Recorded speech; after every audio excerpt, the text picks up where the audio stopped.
Welcome everybody on this. I'm just looking outside. Yes, it's a beautiful Melbourne spring day. Just exactly what we expect. If we don't like it, we just have to wait a few minutes and we'll probably see the sun pop out.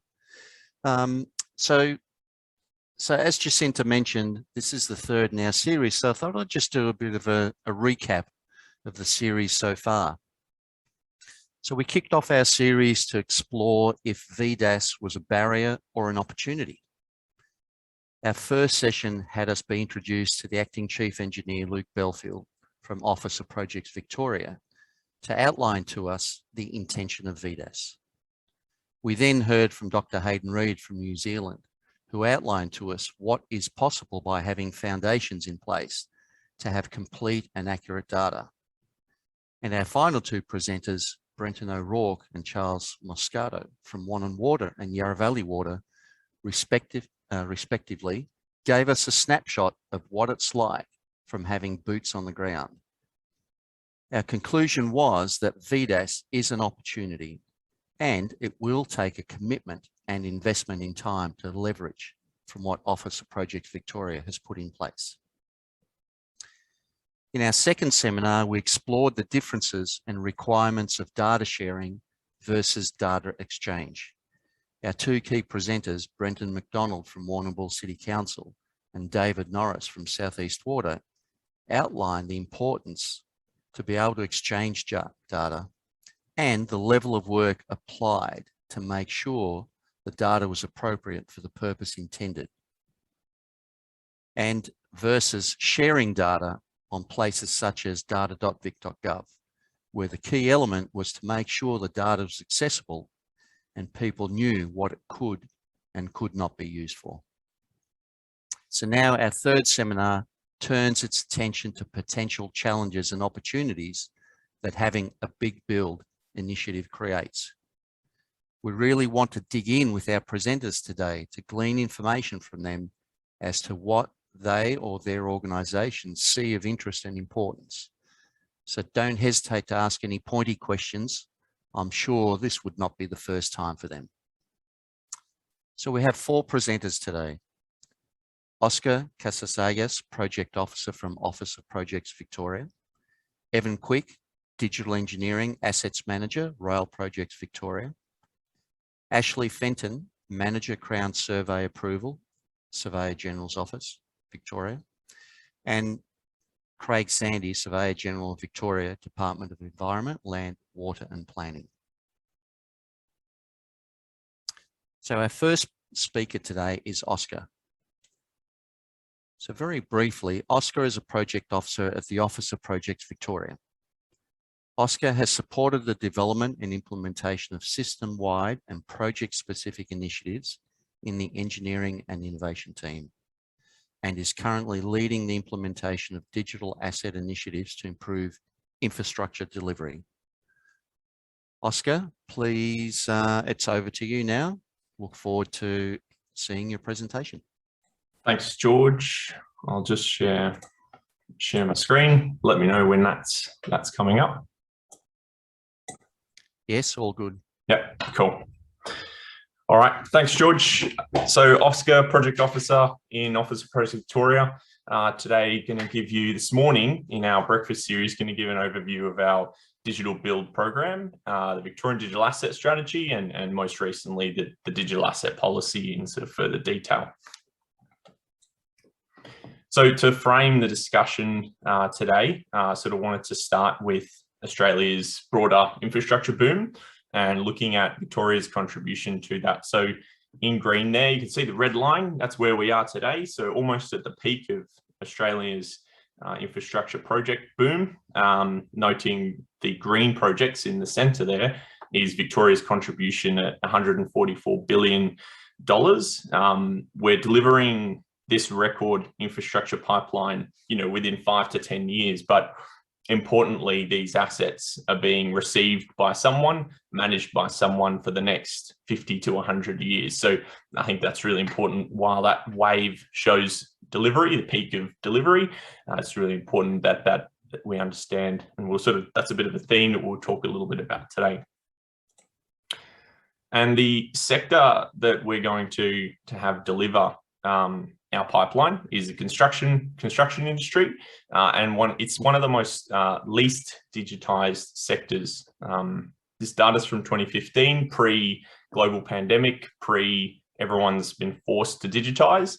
So interested to see how many of these squares have become green, but just above agriculture and hunting there, we've got a long way to go in terms of the way we manage our information and manage that pipeline of works. So the role of Office of Projects Victoria, OPV, sort of wanted to provide that overview to contextualize where we sit and the subsequent initiatives that we'll explain. So of the 9 departments in government across the top row there, Treasury, Transport, Justice, Education, Health, all the different portfolios of assets in government, and the 2 central departments, Premier and Cabinet, and Treasury and Finance.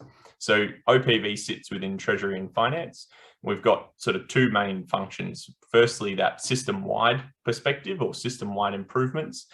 So really looking at any initiative that we would deliver, any policy or guidance has an impact across the way transport, justice, education, health, all of those different portfolios manage their assets and deliver their projects. So it's really important that we're aiming to cater for both the most complex transport project and a smaller project where there's less need for complex digital information. So that's a key consideration as part of all of our initiatives. In terms of the second function, looking at technical support or advisory to a lot of our major infrastructure projects. So we've got level crossings, Northeast Link, Suburban Rail Loop, some of our major transport and infrastructure projects happening where we might engage at a more technical level to see how they're implementing the digital policy and also their broader approach within the department around their digital transformation. So where have we come from and where are we today? So in March 2020, we released the Victorian Digital Asset Strategy, providing guidance around good information management. But really not, the job's not done. Releasing guidance, it's one key step, but this is a change management exercise that's going to take years. So in order to accelerate that, we've got funding as part of the state budget funding to deliver the digital build program. So that includes both further implementation of VDAS, including policy, which we'll talk about, and also offsite construction, so prefabrication and design for manufacturing and assembly, another key component closely related to the digital transition. So the digital build program aims to build a smarter project pipeline, delivering better outcomes for Victorians through improved information management. This is, a massive exercise across all of our projects. So how do we focus our efforts and make sure we are, measuring the outcomes of our interventions and ensuring we're delivering value for the pain points being faced by infrastructure today in Victoria. So 4 pain points or focus areas: planning, so improving the planning approval process for high value, high risk projects above 100 million or projects with a high risk profile. Procurement, so making it easier and cheaper for the private sector to transact with government. Project controls, so understanding the cost, time, risk, contingency elements and how they affect the way we measure project performance and closely linked in with that digital transition as well. And design and engineering, so understanding, we don't need to approach every single design from scratch, every single intervention. So I think it's, a really key point around understanding the level of standardization and level of standardization across the way we buy our projects and buy our information. So again, highlighting that this is not just, a focus on project delivery, but a good, good implementation of good information management in delivery for the purposes of effective fit for purpose data in operations, and then that broader societal impact or that service that's delivered, beyond that, and understanding that and planning for that in the business case and in the planning, so very early on. So this diagram, basically the red line representing the value of information across the life cycle. And you can see at those key gates in the life cycle or the investment life cycle where information, the value of information is dropping. We're losing data quality between systems, people, gates, and particularly operations there. So what we're trying to do is firstly uplift projects before they start. So as I said before, we're not starting from scratch every single project, reducing those losses throughout delivery. So we're looking at effective progressive handover of information, and then importantly in operations, maintaining that so that's, can be accepted by the relevant asset owner. And there's a whole lot of statistics around how this can be done if it's done well.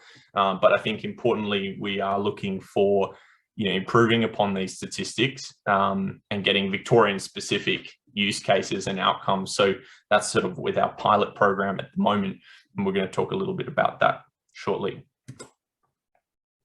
So to frame the digital asset discussion, and it won't be news to many of you here, but importantly, wanted to highlight that we're building our physical asset, built of concrete and steel, and equally need, foundations in high quality data in the digital asset side. So it's not just our 3D, our visualization information.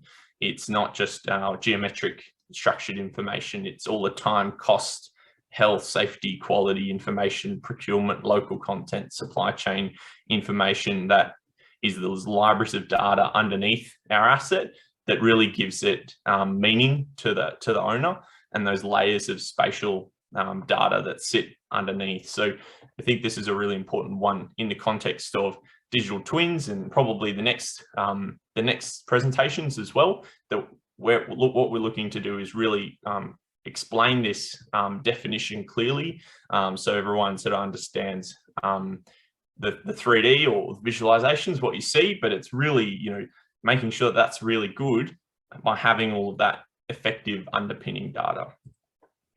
So as I mentioned, the change management exercise. So looking at people, process, technology, the people, we need champions within departments, and we have got some champions on the panel today as well. We're not looking for one technology solution, utopia solution to drive us and solve everyone's issues. It's really looking at practically the functions and systems that we're using and how we can look at bringing them together and where needed and where appropriate.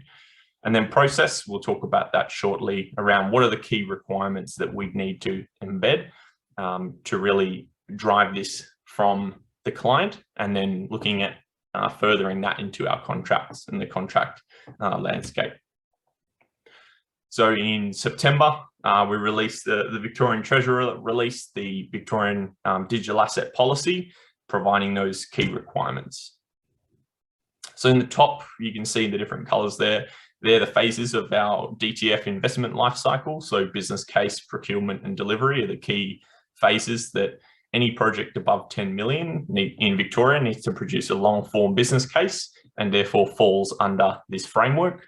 And as I mentioned, that high value, high risk project above 100 million sits within this framework as well. So what we've done is we've broken up the stages of an asset that you progress through delivery and through business case, procurement, and into delivery. But importantly, also that yellow section, the organizational readiness activities that an organization will need to undertake before you even get to the business case. So understanding all of those change management exercises and the organizational uplift. And within the framework, we've looked at what are the key requirements for all projects, projects above 10 million that fit into the framework. The requirements in the managed column there, the high value, high risk projects, and then optimizing. So it could be projects or parts of projects seeking to demonstrate improved efficiency or performance.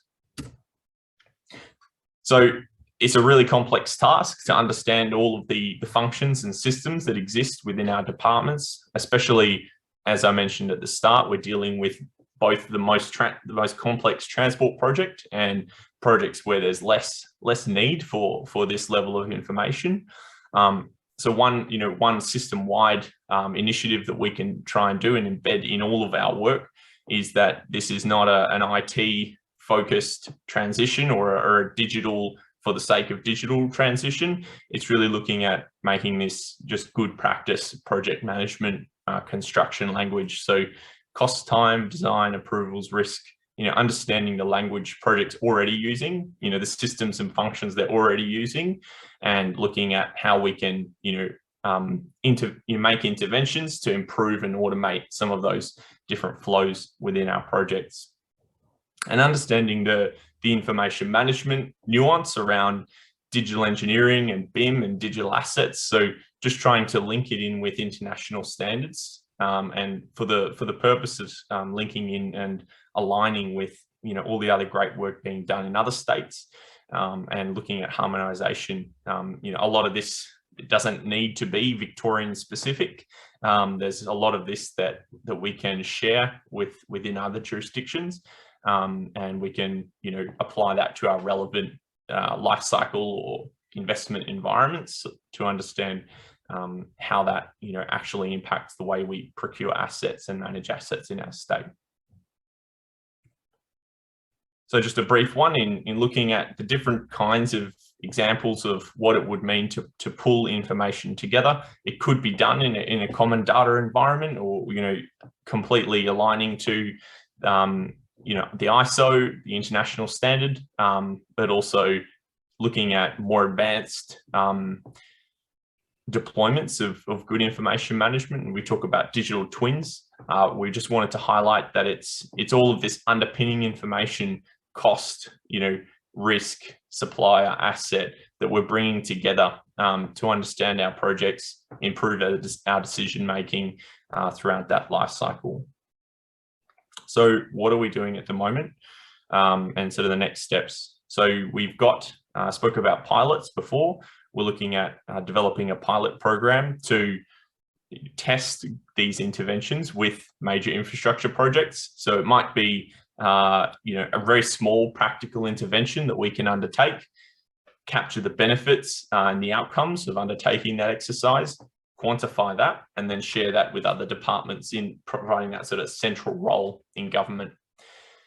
So that's sort of the focus at the moment, but also looking at the contractual landscape associated with this, the head contracts, the PSDRs, the different requirements that we would need to embed to really, bake this in and embed that, appropriately into the landscape. And then in our offsite construction side, we're looking at guidance at the moment, legal reviews, and asset standards, and a bit of an industry analysis. So plenty of information. Keen to go into this into further detail. Do reach out. Happy to have discussions and further more detailed discussions offline. So thanks very much. Cheers. Thanks, Oscar. Yeah, look, that was a really good dive into where the Office of Projects Victoria is with the Victorian Digital Asset Strategy, and it was really, from my perspective, really pleasing to see the breadth that you're looking at in terms of not just the digital aspect, but just all of the behaviours around that. So I have a question for you, which has come up through our group, and that is, now that there's a greater focus on information capture and management, has there been a change to project costs that you've noticed? Yeah.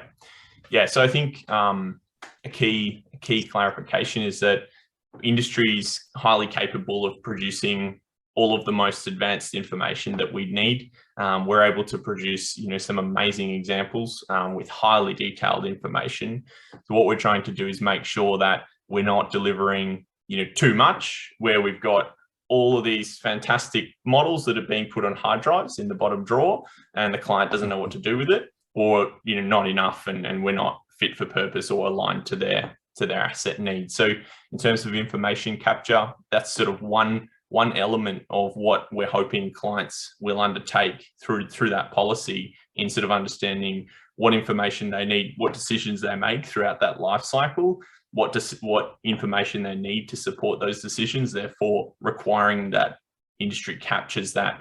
So we're hoping that, you know, it's not an additional cost and that it's fit for purpose as part of the project, so that it's delivers, you know, is able to deliver on their asset, you know, owner requirements as well. Great. So, you know, you mentioned about collaborations with other jurisdictions, and obviously the two key ones that I'm aware of is what's happening in New South Wales and Queensland, really active. So what are some of the observations or some of the learnings that Office of Projects Victoria has had from seeing where these other jurisdictions, and you mentioned UK as well in your slides, that Victoria can learn from? Yeah, so I think within the UK, starting internationally, obviously the development of the international standard and the implementation of that in projects has been a great one. We were on a call last night with the UK talking about a project they're working on, and how we can, you know, share some of that knowledge into our projects. You're not looking to necessarily just follow. We want to try and leapfrog each other, ideally. So we're looking to really accelerate that adoption. Queensland have developed a policy for BIM already. It's different in the way it's been designed. So that was, you know, a really interesting one to talk through with them and understand, you know, why did you design it like that? How did it work? What were your lessons learned? And then feeding that back into our approach. So it really is that collaborative approach. With New South Wales, obviously within transport, they've done some amazing work around, you know, the detailed implementation of this within the department. So in OPV, we can look at getting, you know, and understanding how that could be applied to our transport portfolio, but also noting that there is sort of that balance between providing the right level of technical detail so that it does cater for the different maturity that exists across all of our departments. So that's sort of another key consideration. Thanks again. And Jacinta was right. We only have a couple of hours, so we'll just move on. So thanks very much, Oscar. That was terrific. So our next speaker is Evan Quick, the Digital Engineering Assets Manager at Rail Projects Victoria. Many of us know of Evan, of his previous lives in different organisations, but essentially Evan has over 20 years experience in the spatial industry, including roles across government, transportation, engineering and utility sectors. Evan's work history includes roles with GHD, Esri Australia, and a considerable amount of time at VicRoads. Evan joined Rail Projects Victoria in 2019 as the Digital Engineering Asset Manager, with a focus on the delivery of usable and valuable digital assets across Victoria's massive portfolio of rail infrastructure projects. Evan has recently been seconded into the Digital Twin Victoria team to lead the digital twins for asset management workstream.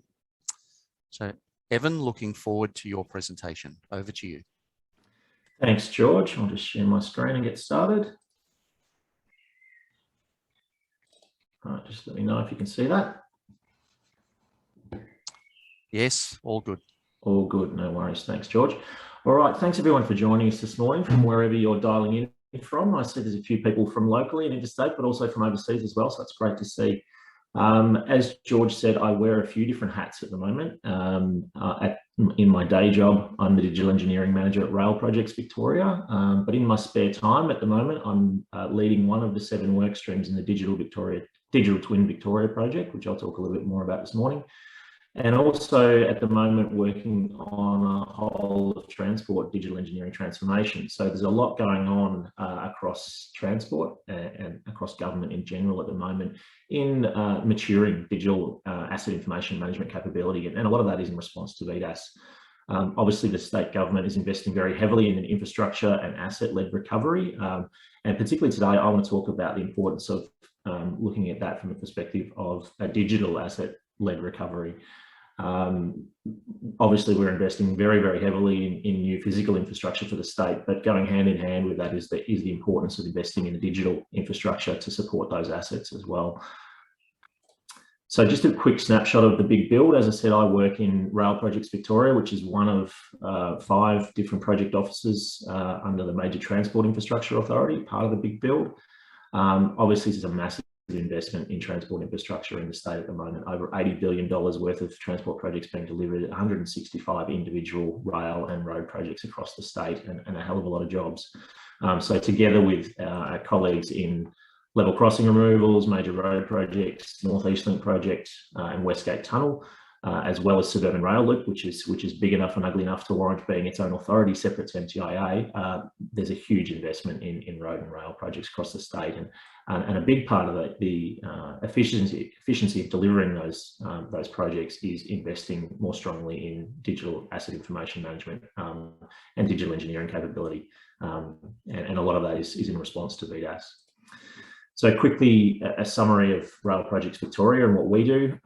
We're running a whole portfolio of rail upgrade projects across the state. Obviously, the flagship project for Rail Projects Victoria is Metro Tunnel Project, which any of you in Melbourne, I'm sure, are familiar with, and looking forward to having a greater access and rail network capacity within the CBD. 5 new underground stations and a new underground line through the middle of Melbourne CBD, which is due to go live in 2025. So that's taking a lot of our attention at the moment, but we've got a whole portfolio of other projects that we look at as well. Again, a very high profile project is the Melbourne Airport rail link, the link out to Melbourne Airport that people have been waiting for years if you're from Melbourne. That's on its way, and we're doing a lot of work in developing that at the moment, as well as a whole range of different regional rail upgrades across the whole state. So every rail line in Victoria is undergoing some level of upgrade at the moment. And there's a huge program of investment going into that. I should also mention Suburban Rail Loop, which is an absolute mega project, and for want of a better term, for those of you who watch Utopia, a city shaping project that's really going to change the way Melbourne is structured from an urban development point of view as well. So those projects are big investments, but also need to have a big investment in digital information management and digital asset management as well. So where we are at the moment, as Oscar alluded to, there's a great maturity in industry in relation to spatial information management, BIM, digital engineering capability. So on our big build projects, we're working with industry and producing information like this. So really detailed 3D models of the infrastructure that we're designing and constructing, really detailed information about the existing site conditions, doing a lot of laser scanning to capture information about existing site conditions and as-built site conditions, and investing a lot in capturing really high detailed information about the infrastructure that we're both designing and building and working around. But when it comes to handing that back to operational parts of government, we're still in this kind of world. So we take all that really rich 3D model information and we tend to dumb it down and reduce it back to 2D PDF drawings of our as-built infrastructure, kick out spreadsheets containing information about assets and hand that back over into legacy asset management systems on the operational side of the fence. And even still today, a lot of the information that gets handed back is handed back on USB drives or external hard drives. And as Oscar said as well, a lot of that information ends up sitting in somebody's top drawer and never sees the light of day. So the value of that information that's being captured during design and construction is really being lost to a great degree, or certainly underutilized. So this is what we're trying to change in the big build and in the big build responding to VDAS. We're not just creating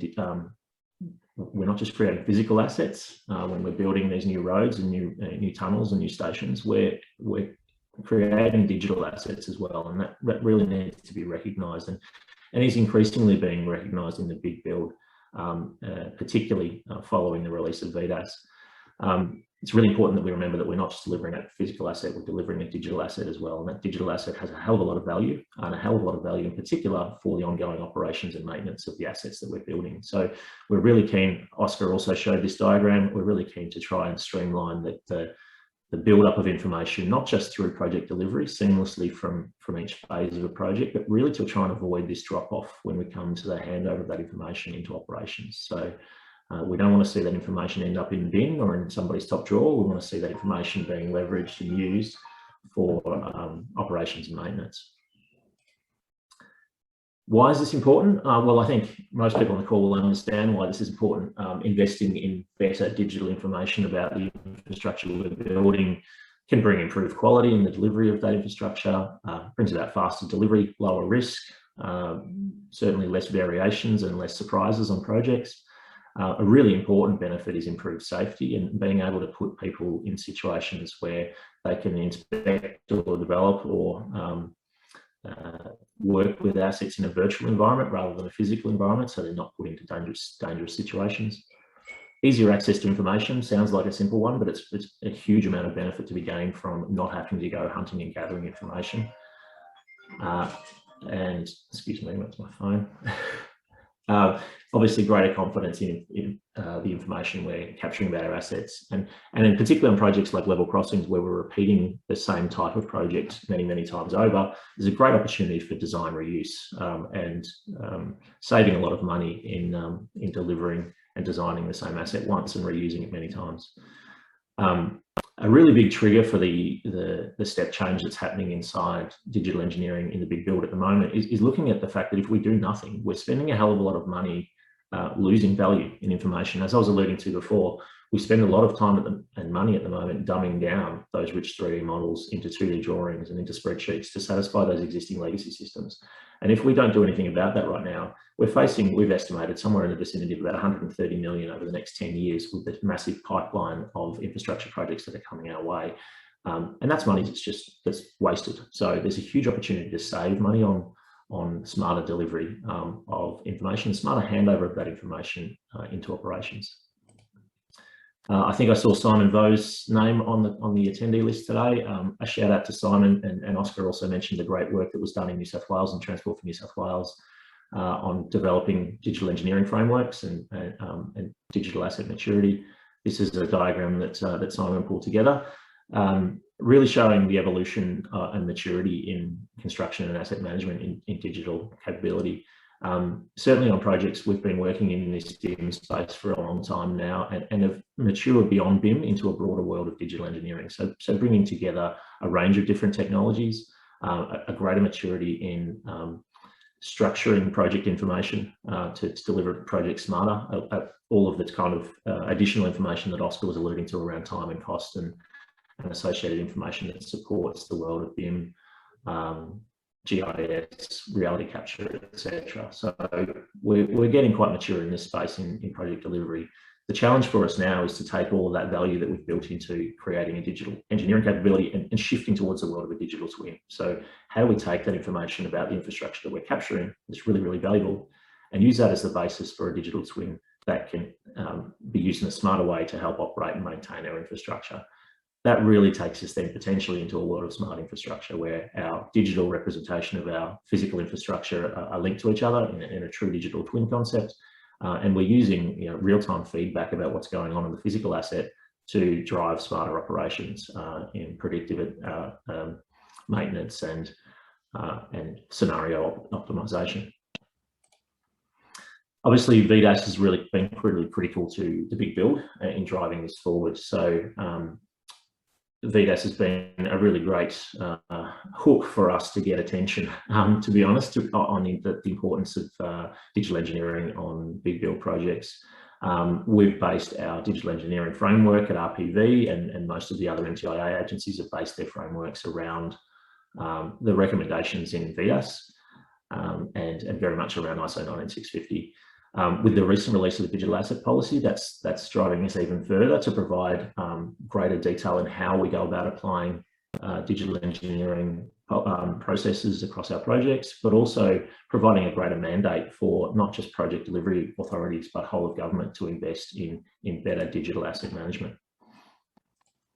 So just a few examples of where we are on our journey. A lot of people ask if we are developing digital twins and are we there yet? Well, certainly, I wouldn't say we're there yet. We're not quite there. But what we're doing in the big build at the moment, from my perspective, is capturing the kind of information that can support digital twins in the future. And so if we want to have a smarter way of managing, in our case, our road and rail networks, we're capturing that information now on these big build projects that can set us up for that in the future. So a few examples of where we're making progress. So this is the kind of information that's being captured at the moment and being created on big build projects. These are design models for Melbourne Metro Tunnel project. In the case on the left, that's a model of Anzac Station, the entrance there at Anzac Station, the domain. And the example on the right is a platform on Town Hall Station.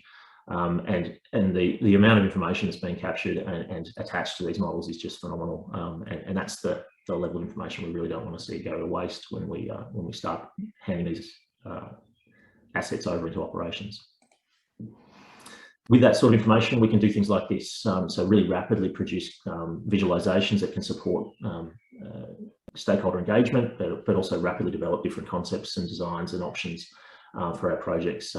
This is an example of a stakeholder engagement piece that was done for Warm Pond Station, but was really rapidly developed from the BIM model that was already sitting there and being used. So it's really rich information that can not only support engineering purposes, but can support stakeholder engagement purposes as well.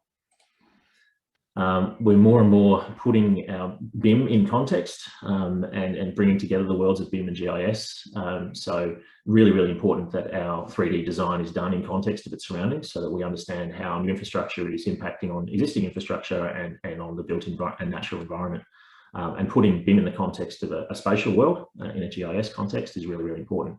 This is an example of underground utility information sitting beneath the existing Sunbury train station. The Sunbury train station model here was a Revit model produced from an as-built scan by VDAS as part of our Sunbury line upgrade, as part of our rail infrastructure alliance. So really fantastic model that was produced very quickly and very cost effectively from laser scan, but then puts that existing conditions in context for any new infrastructure that's going to be built in that area. And we can tie that together with underground utilities and see the impact on that too. So the underground utilities and investment in that is a big topic at the moment.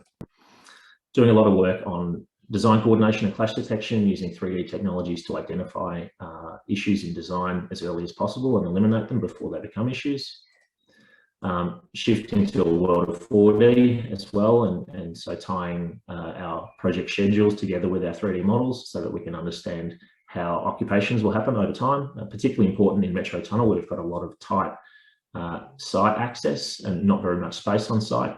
Using 4D, we can plan out an occupation in advance and make sure that we know the space that's going to be available on site over time, identify any safety issues, and in particular on Metro Tunnel, we've managed to avoid and identify several quite serious safety issues by planning outside occupations in advance using 4D technology.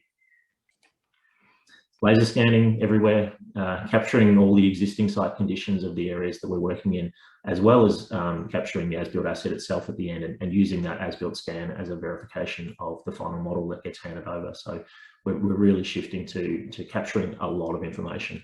You know, we've got to have a place to store and manage all this information, but it's some really, really valuable information about existing site conditions, and that can help, again, provide a picture of the infrastructure for future operations and maintenance.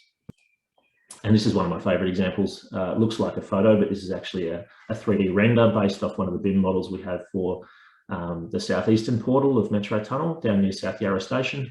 And this was done for a virtual reality driver training simulation. So an opportunity to give train drivers the opportunity to drive the new track and drive the new tunnel entry and be trained on that. Without putting them in a situation where we were shutting down the network, making interruptions to operations on the network, or putting those drivers into dangerous situations out in the physical environment. So more and more we can see these opportunities to help people work in a virtual environment and improve the way we deliver operations and maintenance. But there's still a long way to go with all that stuff happening. We have a lot more work to do in investing in better information about existing site conditions, particularly underground utilities. Improving how we do design coordination and collaboration, and shifting to a 3D world by default. Looking to how we can more easily share rich 3D data, not just across different stakeholders involved in a project, but across projects and across government. And how can we get faster and cheaper visualizations of future infrastructure? One of the big drivers we need to help support that is consistent GIS, BIM and asset data requirements and standards. and shifting to this world of model-based delivery. We are handing over so many drawings, it's not funny. Over 500,000 drawings heading our way from the pipeline of projects that we've got on the books at the moment. And if we can try and reduce the volume of drawings by even a fraction, we can save a hell of a lot of money by delivering 100 drawings can be replaced by one model. Okay, so just a brief mention of Digital Twin Victoria and my role in that, and how Digital Twin Victoria fits into this whole picture. So Digital Twin Victoria is a really ambitious whole of government project being led by Land Use Victoria out of DELP, but involving a whole range of stakeholders across government, and particularly really close ties to the big build. There's 7 different work streams of activity across Digital Twin Victoria, looking at a whole range of different improvements in how we manage the 3D information about our built and natural environment. There's a couple of work streams in that are particularly relevant to the big build. Firstly, there's a work stream looking at digital twin utilities and looking to try and not only create a whole of statewide 3D underground utilities data set to support better and faster and safer delivery of big build projects, but to tie together the process of communication between utilities, dial before you dig, and government, and closing the loop to make sure that information about utilities that's captured on projects is fed back into that ecosystem, which it often isn't at the moment. And then finally, this last work stream here, which is the one that I'm leading at the moment, which is looking at how we use digital twins for asset management. How do we actually leverage digital twins? And part of the issue at the moment we're looking at is how to define a digital twin for asset management purposes. Well, where are the use cases to try and use 3D model-based information to improve the way we operate and maintain assets?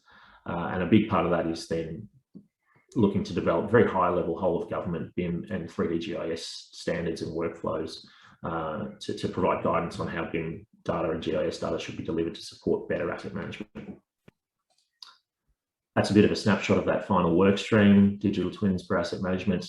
Again, a shout out to New South Wales. This is an example that came from Norman Disney Young of some great work they did at Circular Quay Station in Sydney.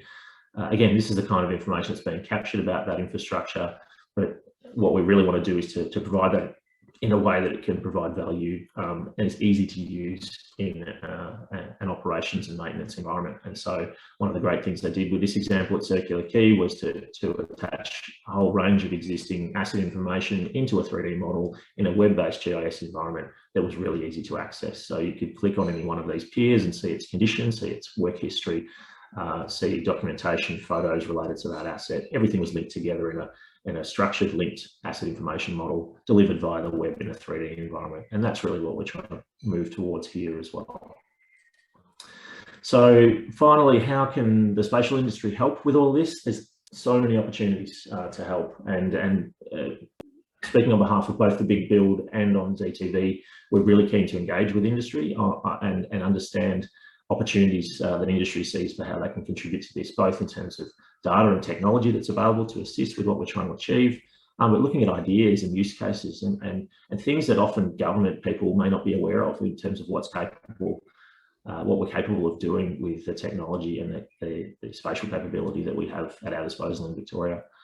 So very keen to engage with industry and talk to industry representatives about ideas and technology and solutions that they have. And that's really it for me. Any questions?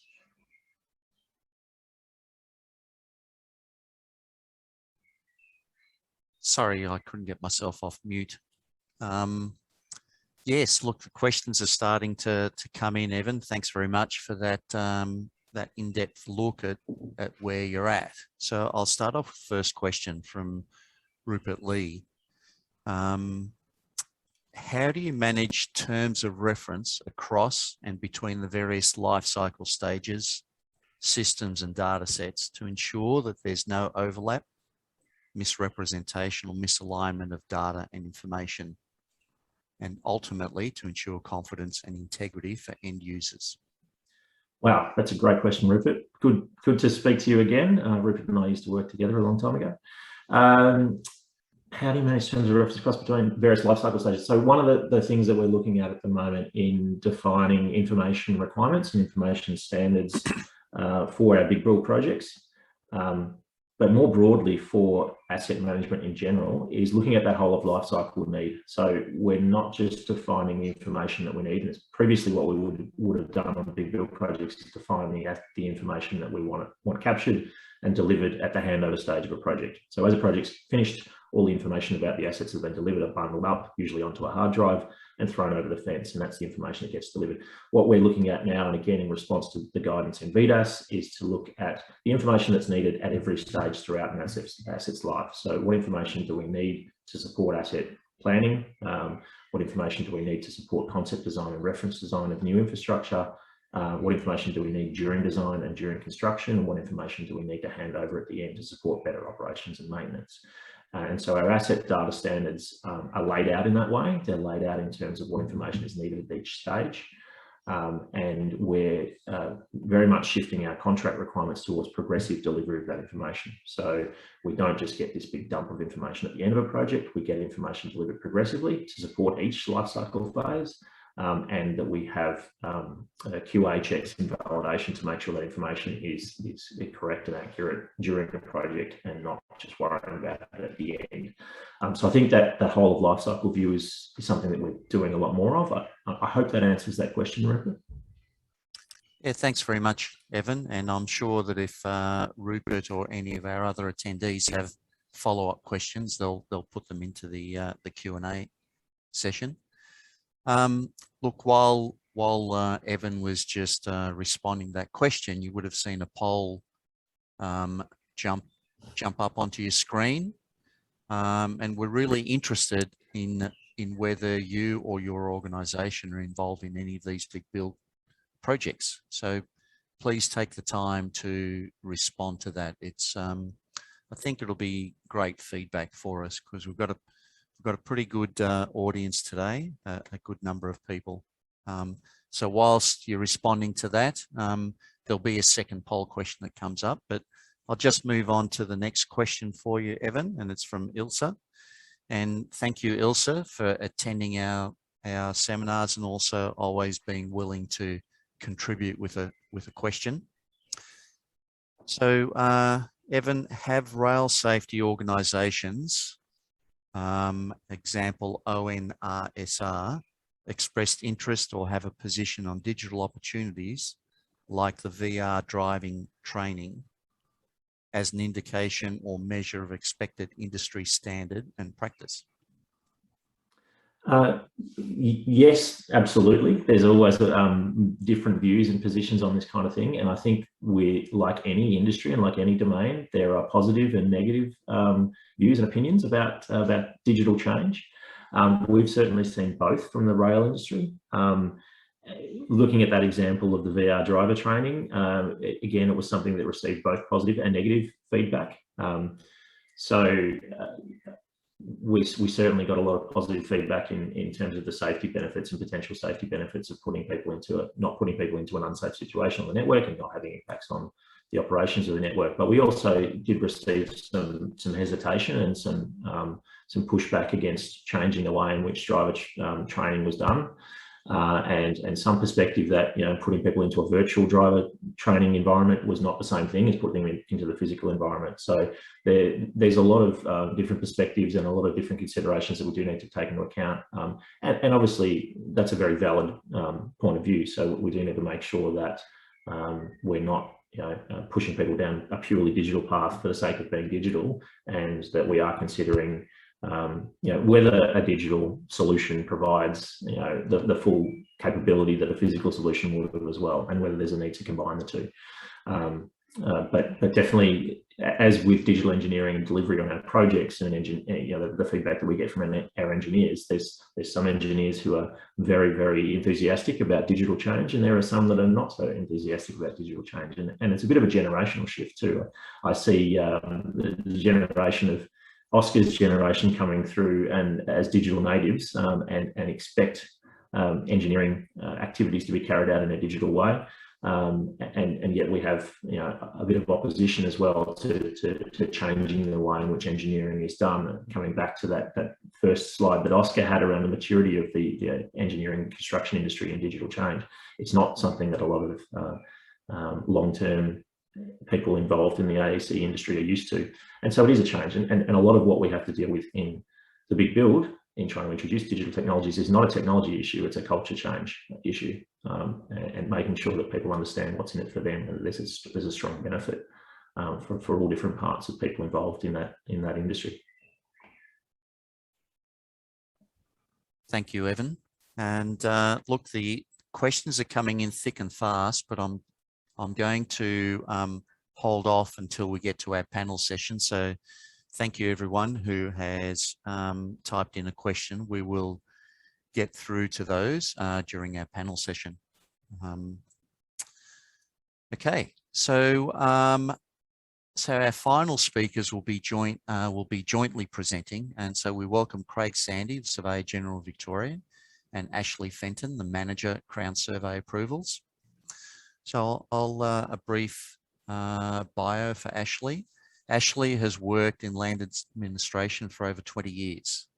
He joined SGV in 2014 and has a key role delivering major Victorian government projects as part of their big build initiatives, including Metro Tunnel, Westgate Tunnel, level crossing removals, Northeast Link and Suburban Rail Loop.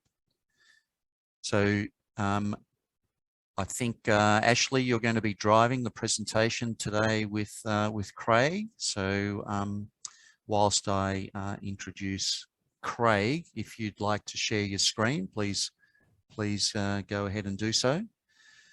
So Craig Sandy, as well as being the Surveyor General of Victoria, Craig is also the Chair of the Surveyors Registration Board of Victoria, and as such is the primary government authority on surveying and cadastre.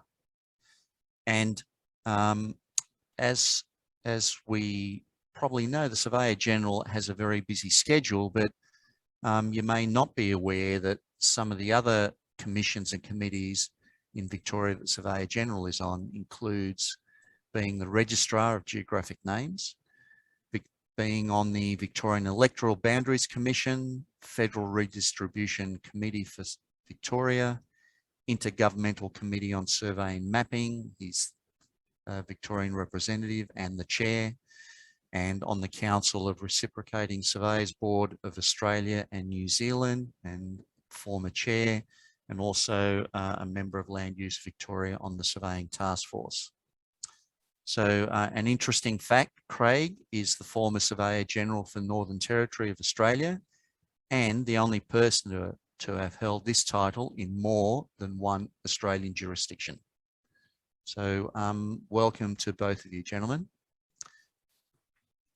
Thanks very much, George. I'm going to open and then Ash will take it from there. So I'd just like to recognise the traditional owners of the lands on which we're meeting today and pay my respects to their elders past, present and emerging.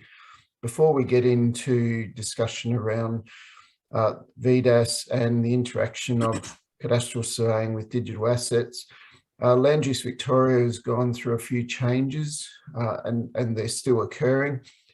So earlier this year, Melissa Harris was appointed to the Chief Executive of Land Use Victoria and therefore the Register of Titles, and that left some gaps where her previous role was. And we've now split that particular role into two directorates. So Robert Marsh, the Valuer General of Victoria, is handling the property directorate, and Surveying and Spatial has been split into a directorate, and I'm acting in that role at the moment while we go through a recruiting process. One other change, our VicMap Spatial Services Group, which has been renamed, Roger Fraser is currently acting in that role while we recruit to that position. And in relevance to this presentation, you can see that the Digital Twin Victoria reports into the Executive Director of Surveying and Spatial. So just a couple of changes to let you know about before we begin on VDAS. Ash, can you move to the next slide? Thanks. So just a reminder of some of the roles of the Surveyor General under Section 42 of the Surveying Act. I'm not going to go through them all, but the key one here for this presentation is the third box on the left there, defines the correct positioning of Crown boundaries and determines the status of government land. All the others are supporting, so the positioning systems, the integrity and certainty of Victoria's land ownership system, and setting and monitoring standards are all important, but I want to focus on that third box there. Next slide, please. So in support of VDAS, and as you will all know, cadastral surveyors have been performing the role of bringing the physical into the legal and the administration for a long while. And so it's good to hear that, you know, bringing the digital or bringing the physical engineering assets into a digital environment is a great initiative, and we're supporting this. And there's a number of documents that we already have that link into what VDAS is doing. So Cadastre 2034, the supporting documents to the Surveying Act, some land administration documents being produced by ICSM. All of these are leading to this point where we have the physical in 3 dimensions supported by the legal, which is the cadastral boundaries that underpin all of this work. As part of this work also, oh, Ash has already moved on, that's fine. No, it's fine, Ash, keep going. So the key thing is that GDA 2020 is now Australia's national datum. It's the official datum for Australia. It's also Victoria's official datum. And so each of the new projects that are beginning will be on GDA 2020. And from a surveying perspective, from 1 July 2022, surveyors will be expected to put their surveys on GDA 2020, and that will be, it's not mandatory, but it's a requirement, and it will be by exception that it's not on GDA 2020. And so the alignment of VDAS to GDA 2020 is an important aspect for us in terms of this particular program. Next slide, please, Ash.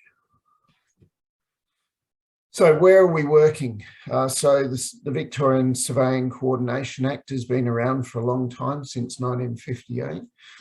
And this provides us the opportunity to coordinate the capture of information to support not only our positioning infrastructure, but also our survey infrastructure. Why is coordination in this space important? Because at this point in time, without that coordination, we're duplicating data capture. Evan and Oscar have already talked about data being locked away on hard drives in people's drawers. We don't know it's being captured, we don't know it exists, and therefore we can't use it for future projects. And so where we're working, and currently we're working with the major transport infrastructure projects, is that we're working to understand when it is that they start to do their capture, what information they require, and in what formats and structure, so that we can put all this together so that we can start to do re-establishment surveys right from the beginning to understand the existing infrastructure and how it relates to cadastre, all the way through to the digital models that Evan was talking about delivering, which form the basis of the cadastre that we put in place for the new Crown boundaries. So it's important that we get this coordination in place so that we're preventing, as Evan talked about, this capture of hundreds, thousands of drawings, when in fact the 3D model is really what we need. Next slide, please.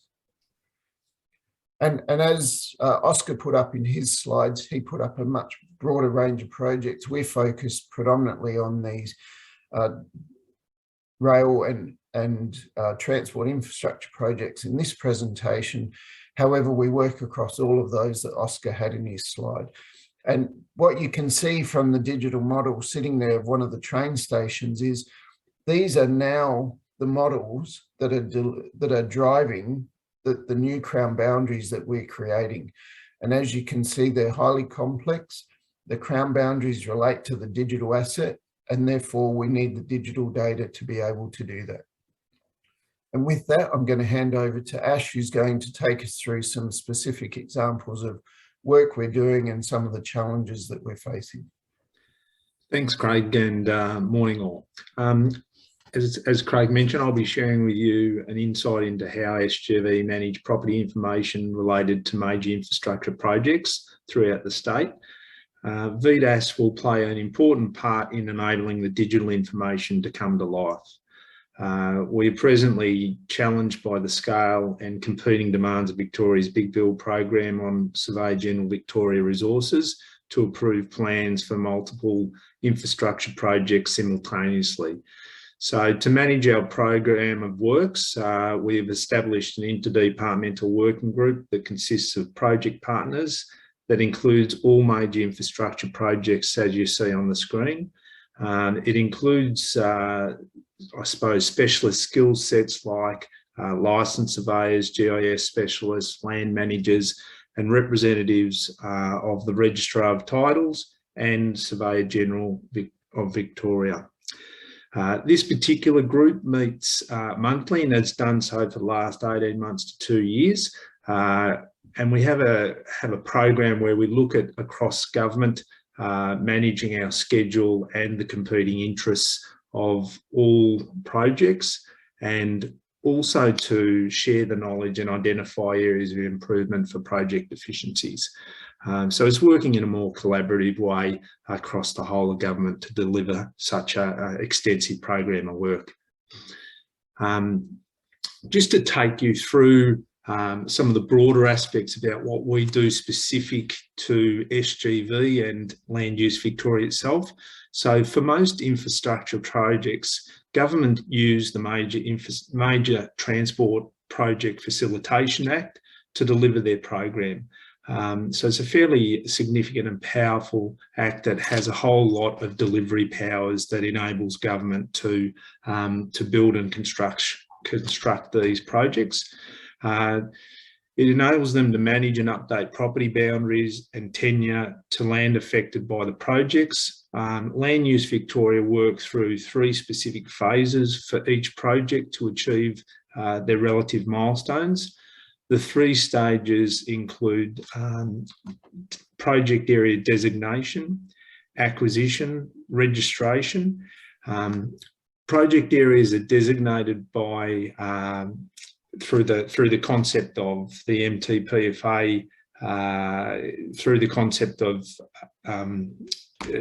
going through a gazettal process. So the Surveyor General is required to examine and approve the plans for project area designation, and then those plans are then endorsed by the Planning Minister and then gazetted and then made an area that the project can transact in.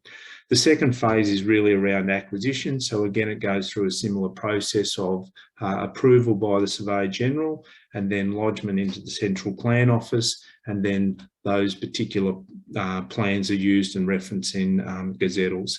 And then the third phase is really around registration. So where do we record this information? So this information in our state is recorded in the Victorian Online Title System to really record those rights, restrictions and responsibilities for the respective property interests.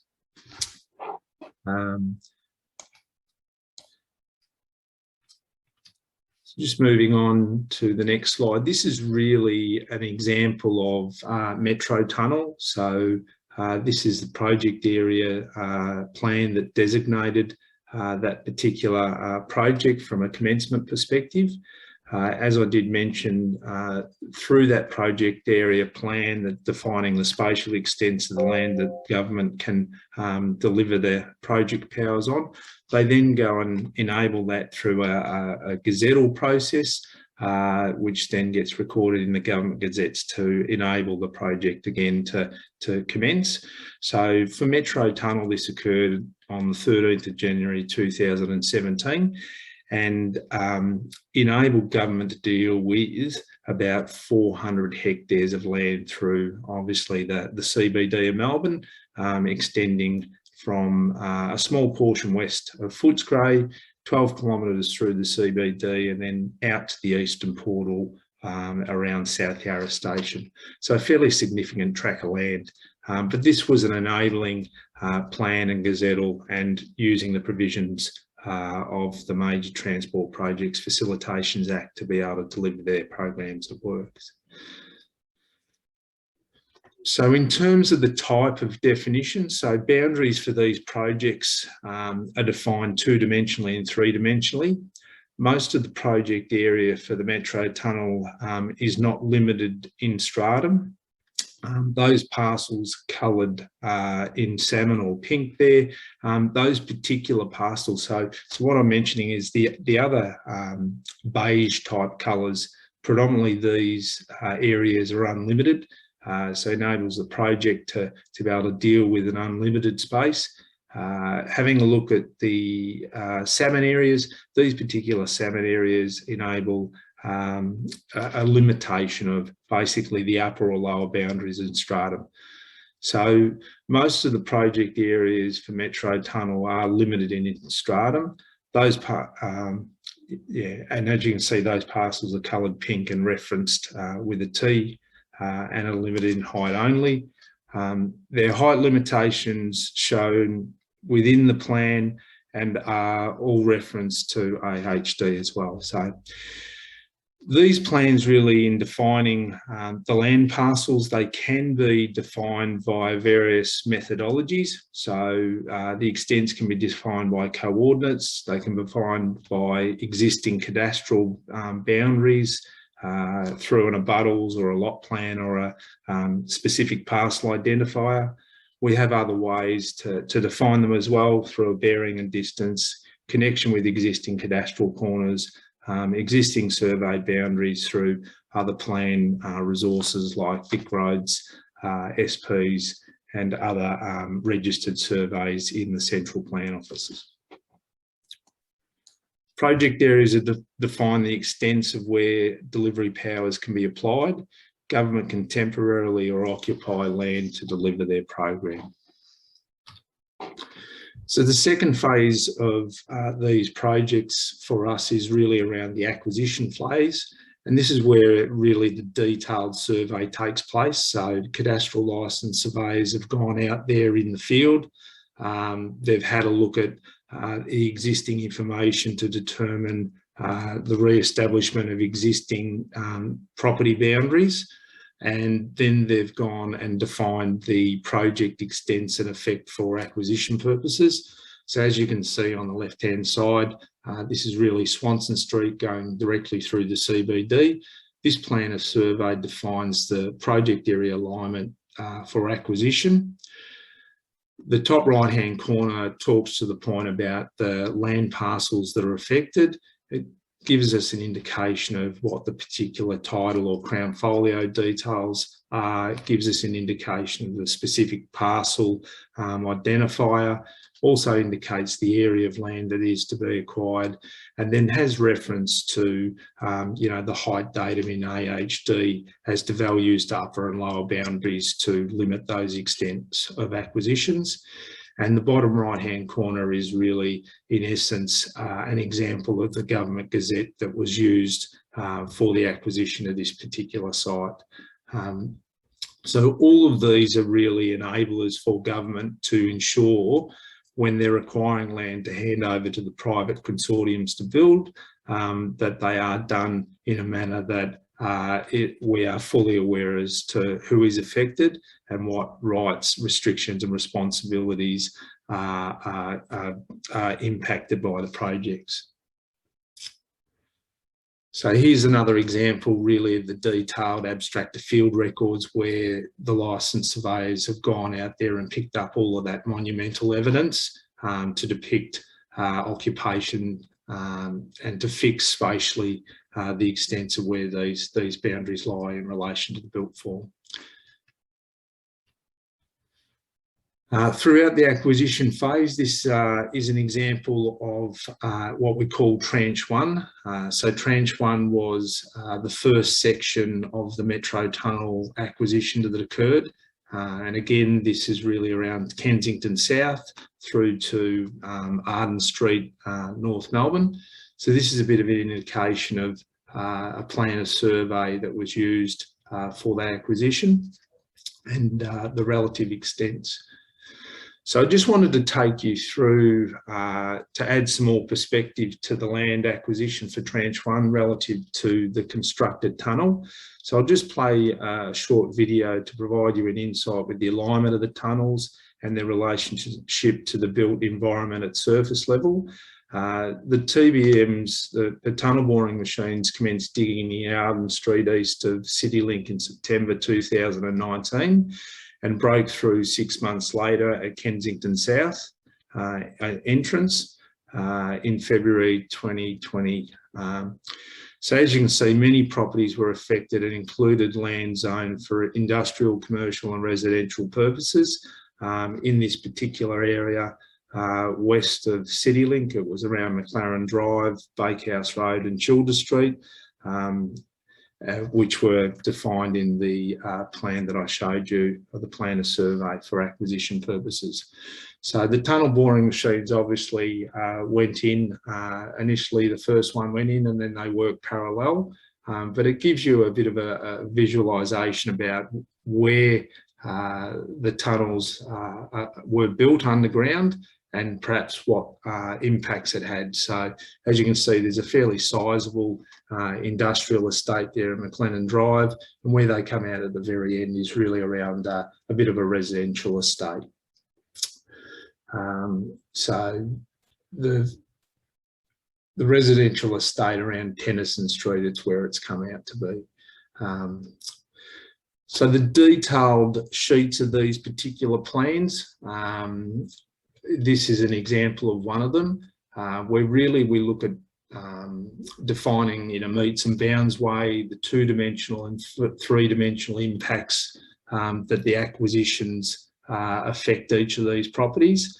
And as you can see on the right-hand side, predominantly in these areas, most of the acquisitions were in stratum, and that only some of the properties were impacted to the lower depths of their title boundaries and divested. So, you know, this particular example gives you a two-dimensional and three-dimensional impact, and setting all the respective alignments and boundaries of those properties affected is really important to be able to then look at managing the effects on our title registration system.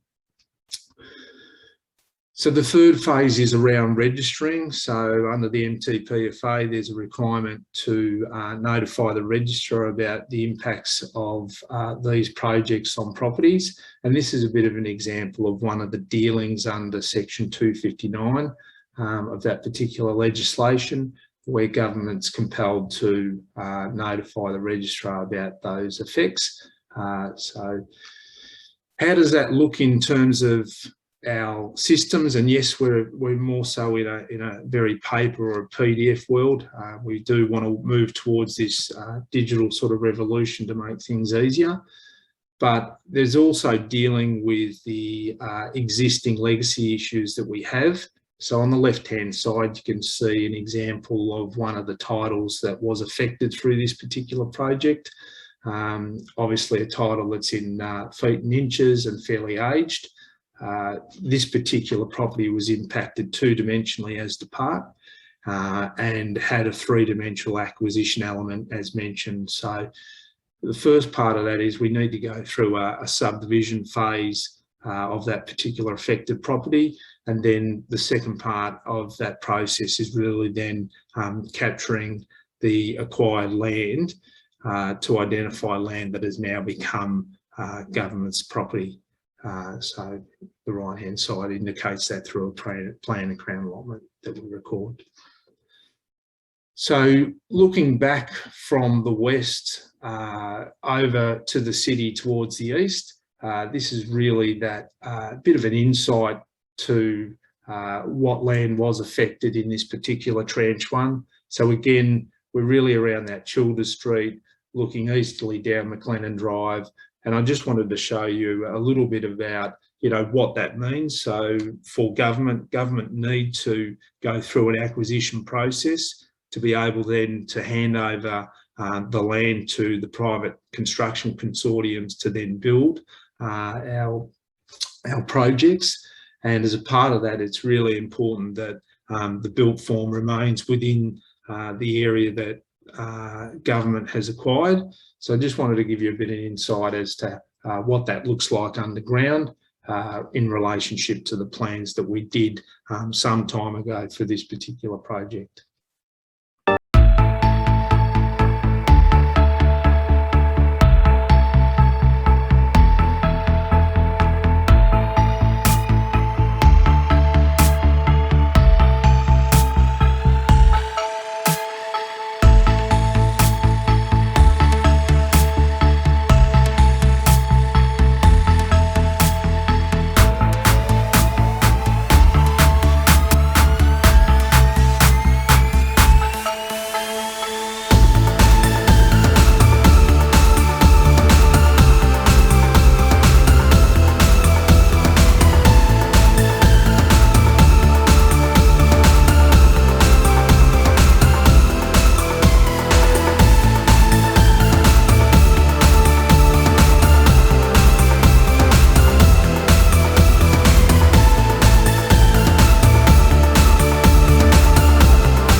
So yeah, that was just a little bit of a snippet as to the built form, but you know, it is critical in terms of making sure that the assets fit within the provided land that government has acquired.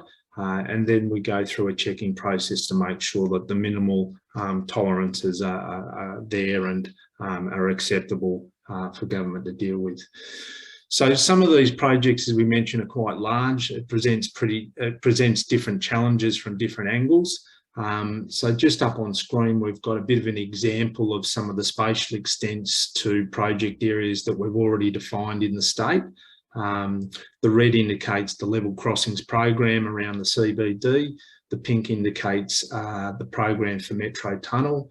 The purple indicates the area for Westgate Tunnel. And then we've got some other road programs for suburban road upgrades that we're working on too. We've got regional rail link in blue, but it's just some of the challenges are more about the coordination of such a big program of work through government, but importantly coming through the funnel, which is in terms of our registration system for the Registrar of Titles and also the Surveyor General as well. So, you know, we are challenged with Victoria's Big Build program, but that's something that we're working forward on to ensure that we've got capacity to be able to deliver.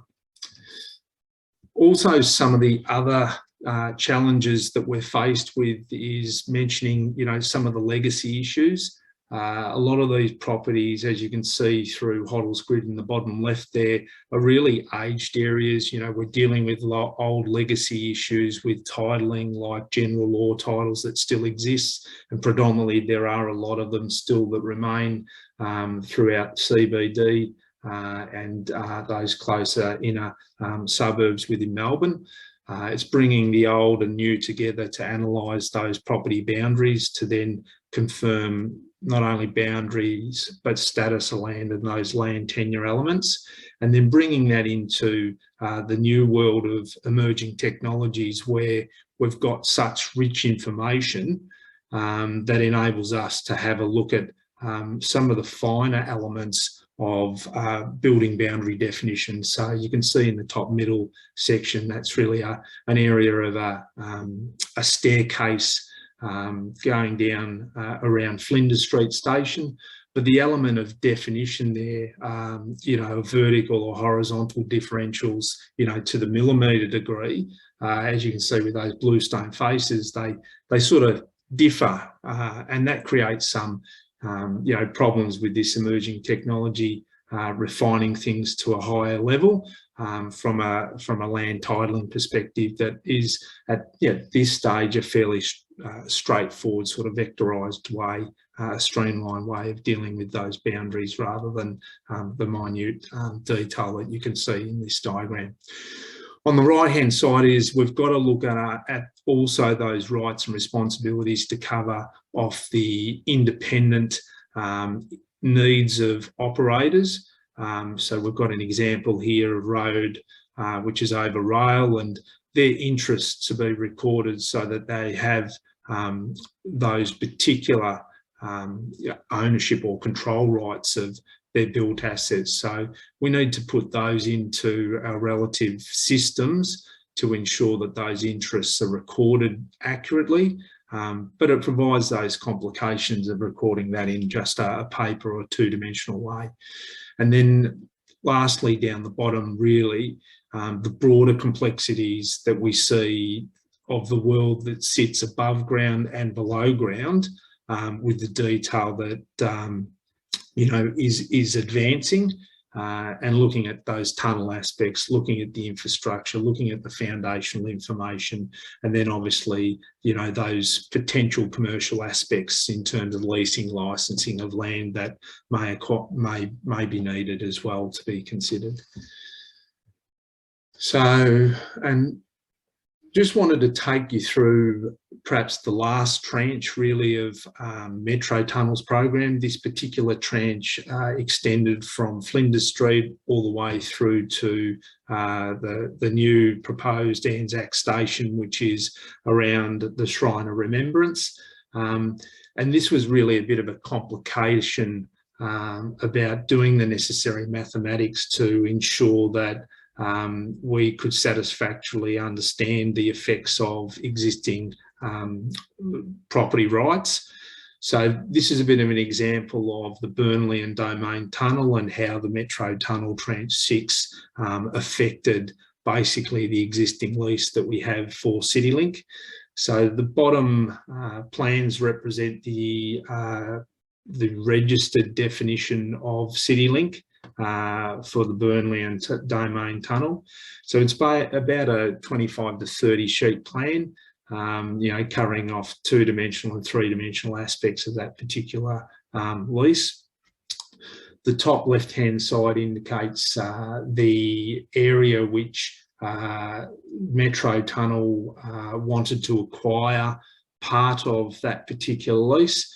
So some of these can be very complex to go through the mathematical computations to actually confirm and ensure what areas are impacted.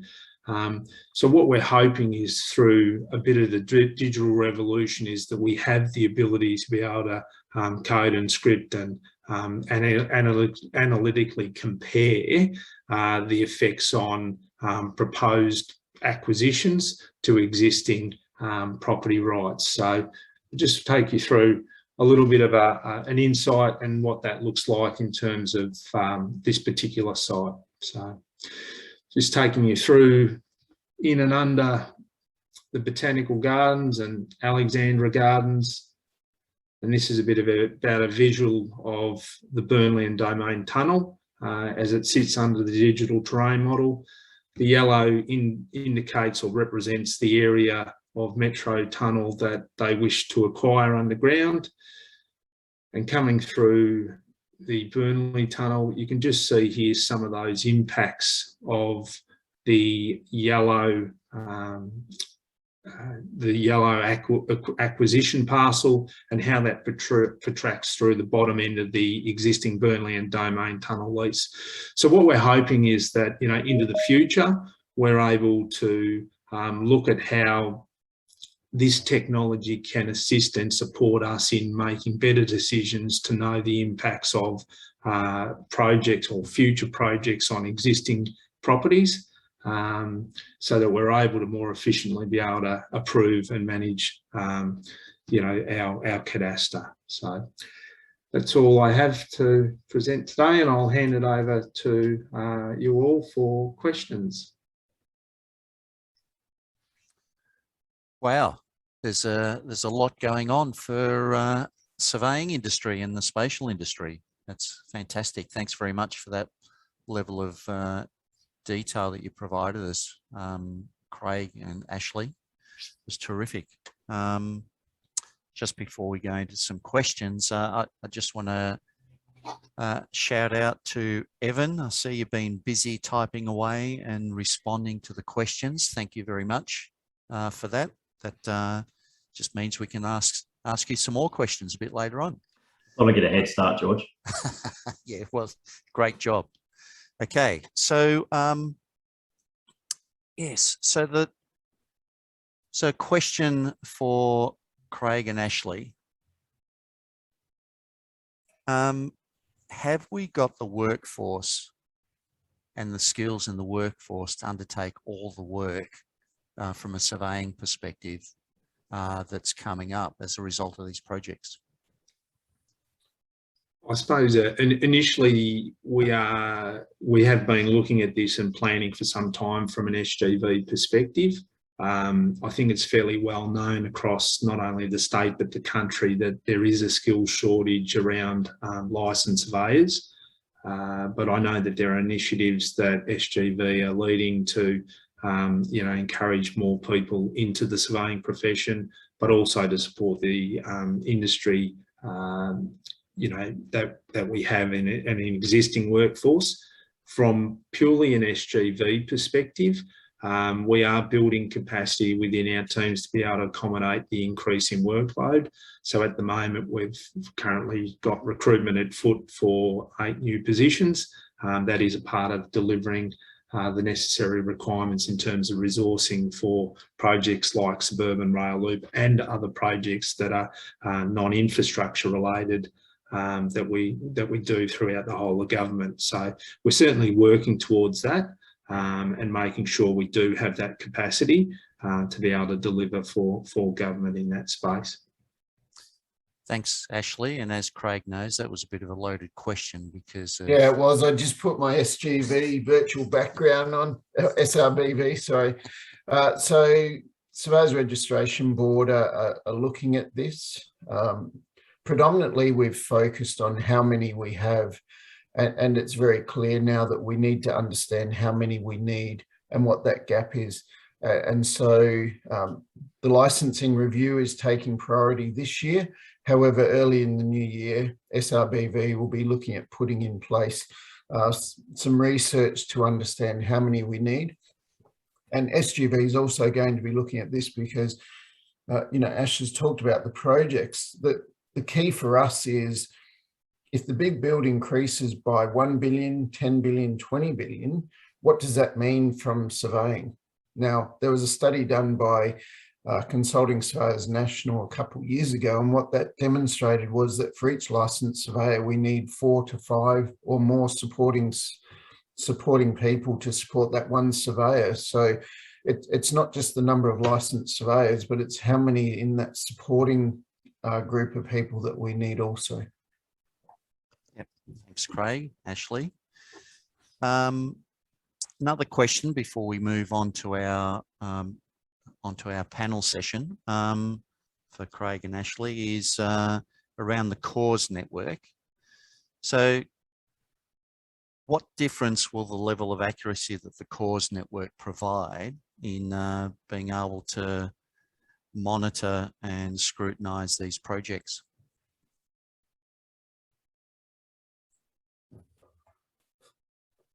It will provide some benefit, but I recently saw a post go up on LinkedIn.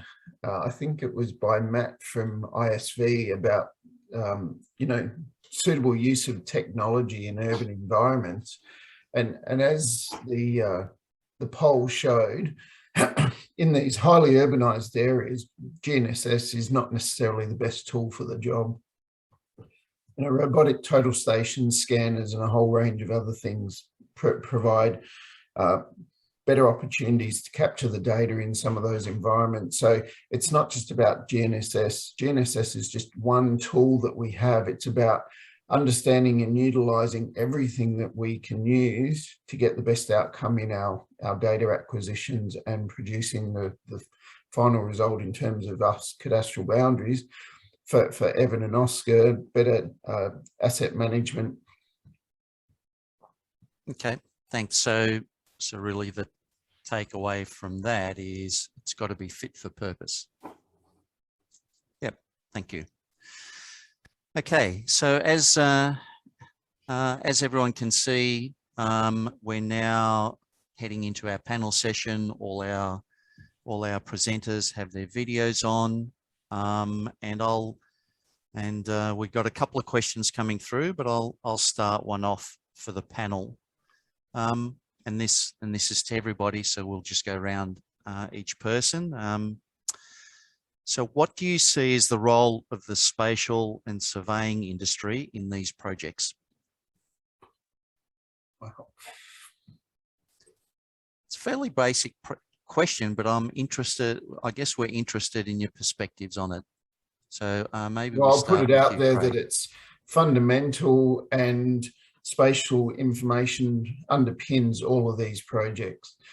Well, one of the key things, and it was Tim Mumford who has certainly raised it in a number of presentations I've been involved in, is that a lot of the time spent on these projects, he suggested up to 35% of the professionals' time in these projects is spent trying to find or trying to convert spatial information into usable information for their projects. That's a lot of time and a lot of effort. And it's up to us, you know, location and spatial information is the key enabler here. It's up to us to ensure that we're providing that to these projects in a usable form. Yep, thank you. Evan. Yeah, I second that, Craig. Absolutely. Spatial is critical to all the delivery of all these big build projects, and it's really good to see the importance of spatial being recognised now by industry as well. Whereas I think in the world of BIM previously, modelling was done very much in isolation, not necessarily georeferenced, not necessarily within context of its surroundings. That recognition within the AEC industry now is absolutely there, that BIM and GIS, so BIM and spatial go hand in hand, and are two parts of the same puzzle, really. So the importance of spatial and understanding the big build in the context of its surroundings, in the context of geography, is critical. I just add to that from a big build perspective. How can the spatial industry contribute? We've very much taken a position of being industry-led, and we recognise that government isn't the font of all knowledge when it comes to particularly new and emerging technologies, and particularly in the spatial industry. Our contractors and our design partners and our consultants are doing some amazing things with new and innovative technology that we really want to actively learn from. So one of the approaches we've taken with Metro Tunnel is to try and encourage innovation. Level crossing removal projects is fantastic at this, and encouraging innovation amongst its contractors, learning from that innovation, and then picking up the pieces that work and then applying that as standard practice. So a great example of that with us is the use of 3D design coordination, which was really something that was pushed and innovated by our delivery partners on MTP, but is now being picked up as standard practice on the client side as well. So wherever we can have an opportunity for industry to show us the latest and greatest innovations and to pick up the pieces that work and make that part of standard government delivery practice, that's what we're keen to do. Thanks, Evan. Oscar, I know that you're not a spatial professional, but the new kid on the block. What's your take on it? Yeah, I think firstly, as Evan said, the industry is absolutely capable of delivering information in whatever format we request it in, and it's a matter of making that consistent in terms of the way we are requiring information. So having that consistent across our projects. So if we're monitoring our the performance and the actual performance of our assets as they're in operation, understanding exactly where that's happening in space is core to providing us good data and good insights for decision making. So those spatial layers underneath is core, and it's the foundation of how we build our modern digital assets. It's not the days of a 3D floating asset in space is gone, and it really needs to be connected into reality and the environment and all of the environmental considerations throughout delivery and operations. Great, thank you. Ashley? Yeah, just to add a little bit, it's more really about allowing the spatial industry to really support that collaborative sort of public private sort of relationship to be able to deliver these programs, not just from a production perspective, but also from championing and enabling these future technologies to emerge. So it's really embracing that as a whole, and working together with the spatial industry to make this happen and move us forward from where we are right now to what VDAS and other initiatives have. So yeah, it's really just about working together collaboratively to be able to deliver a more efficient platform for the spatial industry and government. Thank you. Thank you all for answering that. And look, you may remember that we ran a couple of online polls about organisations or individuals who wanted to be involved in projects. So this question comes to you, Evan and Oscar. For the individuals and their organisations that want to find out about how to become more involved with some of these projects, what's the first step for them? How do they who do they contact? How do they find out? I'd kick off if you like, Oscar, on that one. Probably coming at this from the perspective of a few different projects, things like Digital Twin Victoria, but also how do people get involved in the big build itself. We'll start with Digital Twin Victoria. We're really actively trying to run some open industry workshops where we open up the conversation to industry to get involved, particularly in relation to the digital twins for asset management conversation. I'll be looking to open up an industry roundtable around that topic, and again, looking for those new use cases and innovations that the industry can bring to the table. So we'll be actively going out and seeking industry input. The other thing that industry can do in relation to both digital twin and to the big build is come and knock on our door and have a conversation. And we're always open to having a conversation about new and innovative technologies and considering how they can be used. So if you do have things you'd like to contribute to that conversation, my door is open. I can certainly share my details and people can contact me and we can have a conversation. And many of you I know in the industry, probably many of you on the call have done that already. So we're always keen to hear about those new technology capabilities, and particularly because we know that industry is leading on this space and government needs to learn. Yeah, just to add to that, Evan, I think a key element that we run as part of building up our policy initiatives is the consultation process. So if we've got your email, we'll definitely include you in our reviews. So in our policy review, for example, making sure that those requirements are useful and appropriate to your organisation and the way that you work. So that we got plenty of feedback around that, and I think that's something we can definitely continue to do. So do reach out, and then also equally happy to have presentations or discussions with your organisation around what matters, what are your pain points, and how can we reflect that in terms of engaging at a very high level. There's a pipeline on our website, on the OPV website, shows all of our current projects. That's a starting point, and then I think it's a case of engaging, going, hey, what's happening there, and looking at that in further detail. Thank you both. So a couple of questions that have come through from our guests. First one to Evan. Oh, why am I not surprised, Evan? So from Robert. Share these around a bit more, George. Well, I'm open to that, but obviously you've got the niche there, Evan. So first one is from Robert Sisterson, who Robert's from City of Yarra. So welcome, Robert, and thank you for your question.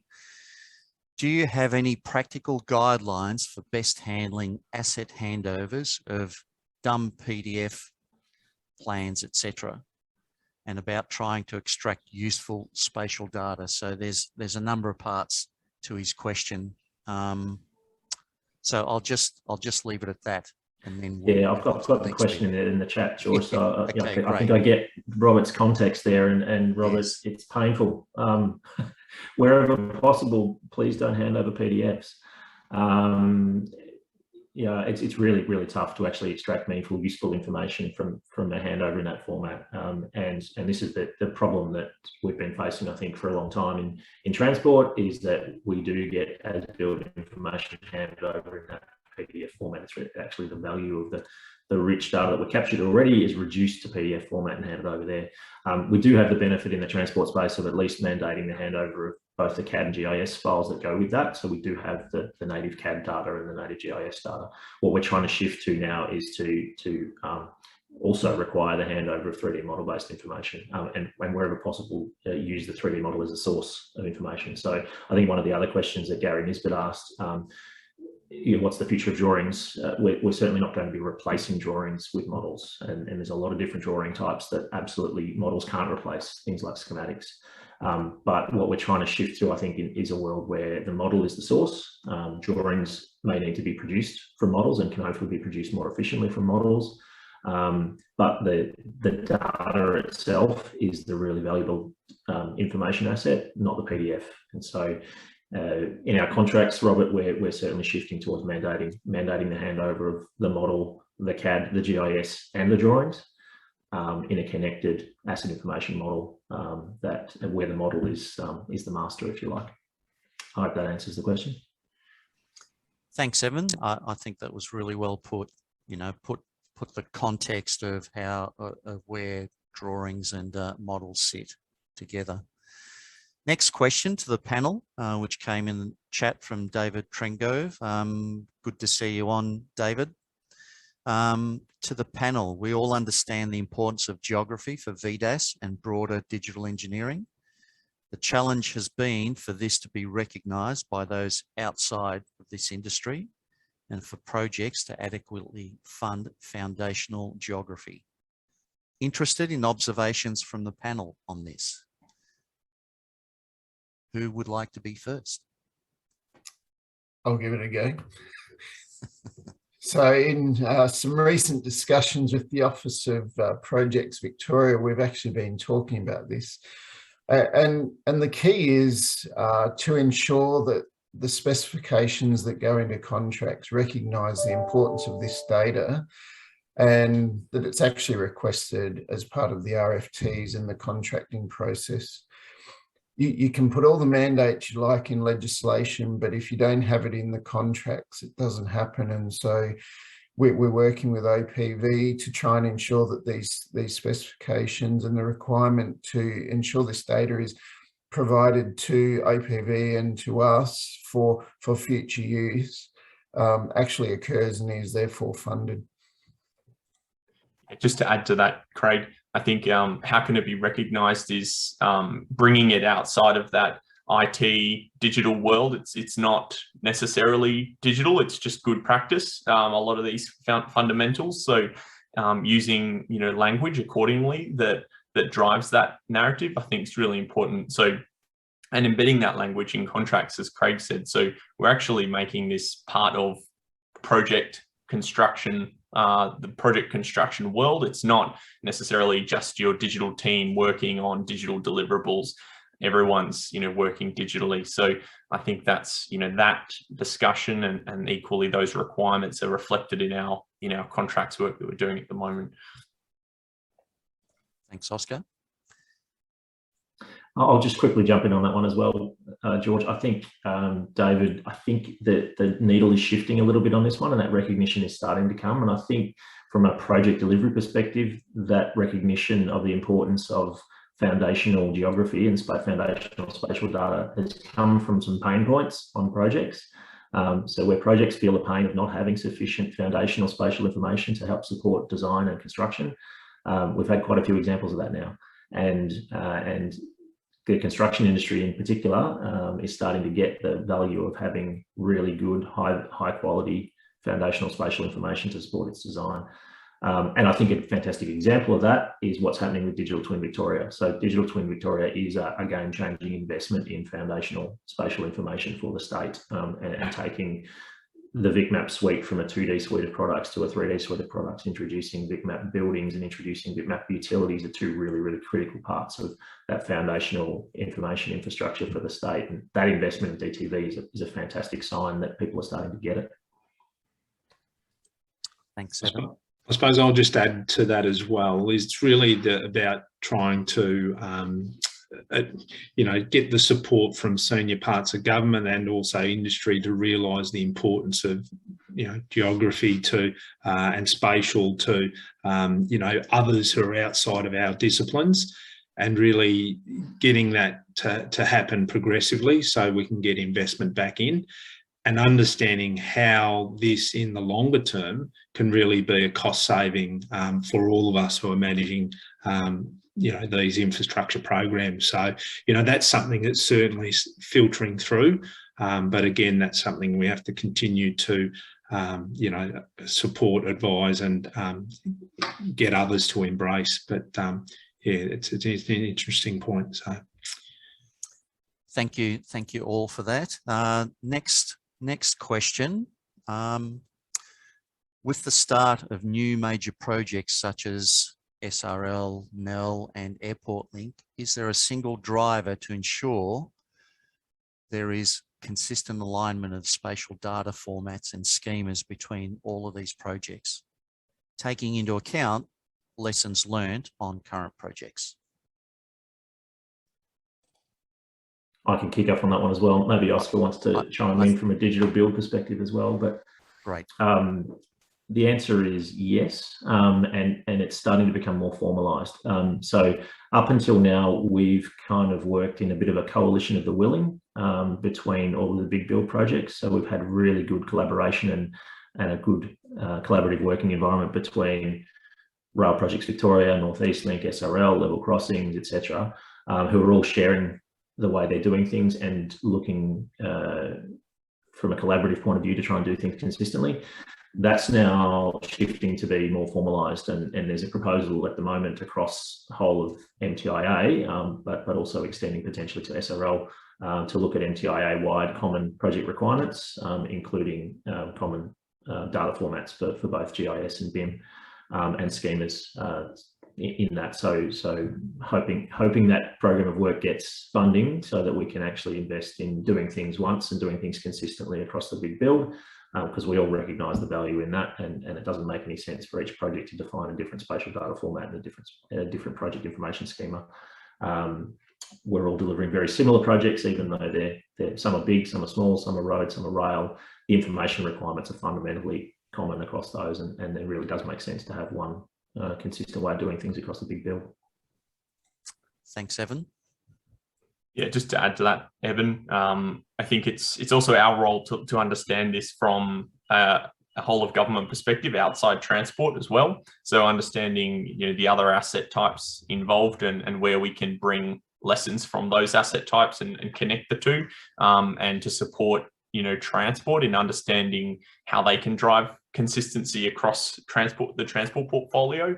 And it's, you know, Victoria's transport portfolio to New South Wales transport, or maybe it's, you know, other portfolios within Victoria. So it's sort of understanding that and bringing in, you're right, in the coalition of the willing, the people who are working on this already, but then those formal structures and arrangements, requirements around, you know, consistent GDA 2020 across all our projects, you know, some consistent requirements that are going to create it, but it's also you know, it's a change management exercise and requires the people, process, technology in that sort of approach. Yeah. Thank you both. Okay. You're on mute, Craig. SGV's contributing because some of these projects are poaching our staff. So we're hoping that when we allow our staff to go to these projects, they actually implement some of these consistent data standards. Yes. Well, that goes back to, you know, the pool of people that's available. It's not seem to be growing at the moment, and there's a lot going on around Australia and internationally. Not that we're heading offshore at the moment, but yes. Okay. So thanks for that question, Bruce. Another one, slightly one of interest, particularly for me, from Aaron. It's more of a comment, but I want to turn it into a question. What are the growth areas being taken into account as you know, through the digital build programs? You're happy to add a few comments there. I think so. In terms of the precincts, sort of understanding what are those growth or priority precincts for government, and noting that this is not just a particular precinct with a particular portfolio asset type, but precincts, you know, are connecting multiple departments and agencies together. So, you know, suburban rail loop, understanding where that connects into all of the other areas and the asset, the interfaces around those around that corridor, is a good example of how we need to connect everything together. So if we've got in the past a rail line, a car park project, and a major utilities upgrade all on top of each other, it would be 3 separate PDFs, and we wouldn't really know, you know, where they are necessarily. But through driving that consistency across the 3 portfolios, we can, you know, bring them into one space and understand, you know, the complex interactions that exist between them. So I think that's a good example of the kinds of considerations that we need to think about for growth areas and where multiple of our asset types are interfacing in you know, more complex ways. Thank you. Thank you. And look, it's been a great session today. I'm going to finish it off there and hand it over to Jacinta so she can do the final wrap up. But thank you all for the time and effort that you've taken into your presentations and also into the detail in your responses. I think it's been you know, a terrific session, and I've just and Jacinta's going to talk about our next, you know, wrap up and talk about our final session, but I've just put into the chat a LinkedIn link to Jennifer George, who has just agreed to be on our final panel. And have a look at this. Jennifer's a really interesting person. She's really dynamic and has a lot of experience around things. And we've asked her to come and talk about things from an entrepreneurship perspective. So it'll be really interesting to see where she takes that conversation to. But thank you again, and thank you to all our attendees for your questions. Back to you, Jacinta. Thanks, George. Thank you to everyone for logging in this morning, and a special thanks to our fantastic speakers, Oscar, Evan, Ashley, and Craig. So as George mentioned, this is the third of our 4 presentations. So please keep an eye on the CEBA website and your inbox for details of our 4th and final VDAS webinar. It's scheduled for the 20th of January. As George also mentioned, we've invited back Luke Belfield and Dr. Hayden Reid, and we have 2 other presenters, so we can tell you now, Jennifer, to talk about topics ranging from smart cities through to how to apply an entrepreneur's perspective to what's happening in our industry. We're looking forward to seeing you then, and we hope everyone has a fantastic day, so thank you. Thanks, everyone. Thank you. Bye.